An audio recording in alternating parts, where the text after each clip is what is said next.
Jonathan Mutawari. You man, you are too old to behave like a small boy. No, this should be started by people in Western Province, in Lusaka, in Mansa, somewhere. That's your plan you have. That the church wants this at Janchan. Jonathan Mutawari, you are not the only person who can lead Zambia. You had your own time, 7 years, not in small. What else do you want, you old man? Jonathan Mutawari, are you not ashamed of yourself? That under your regime, retirees were sleeping there at Ruinda's office there when he was Minister of Justice. As if that was not enough. You were gassing people. You were killing people. There were 2 main riots of unemployment. You borrowed more than a human being who is normal can borrow.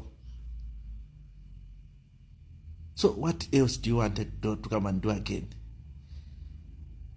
There were 2 main assholes, burning city market, to mention but a few. Then you want to come back again. To do what? Your children, they are going to court because they have the money which they did not work for.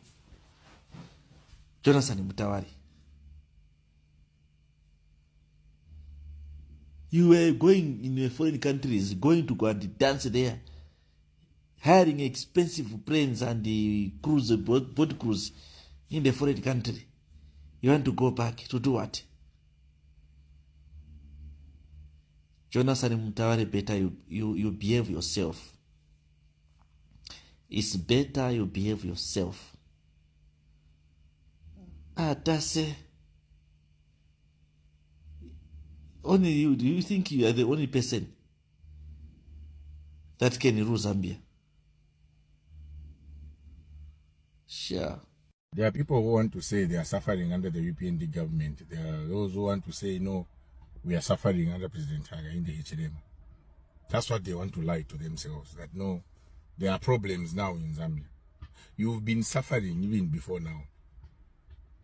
In fact, you started suffering a long time ago. Whatever it is that you were enjoying at that time was not yours. It was very much temporary.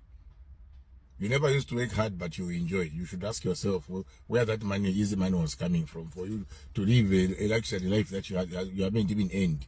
Where people were able to buy Land Cruisers, something that can only be bought by someone who has retired, someone who has worked tirelessly for their money more than 30 years. They retire, they have earned those retirement benefits, and they buy an expensive vehicle. They buy a farm. But you guys would buy a farm, would buy Land Cruisers, you would buy mansions, you would buy what? In a space of 1 year. And today you want to say you are suffering. Yes, you are suffering because President Upnd has removed access for criminals and the vouchers to state resources. That's what he has done. State resources are state resources. They belong to the country. They belong to everyone.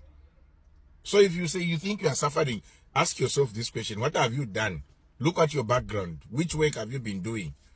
Before Upnd came into power.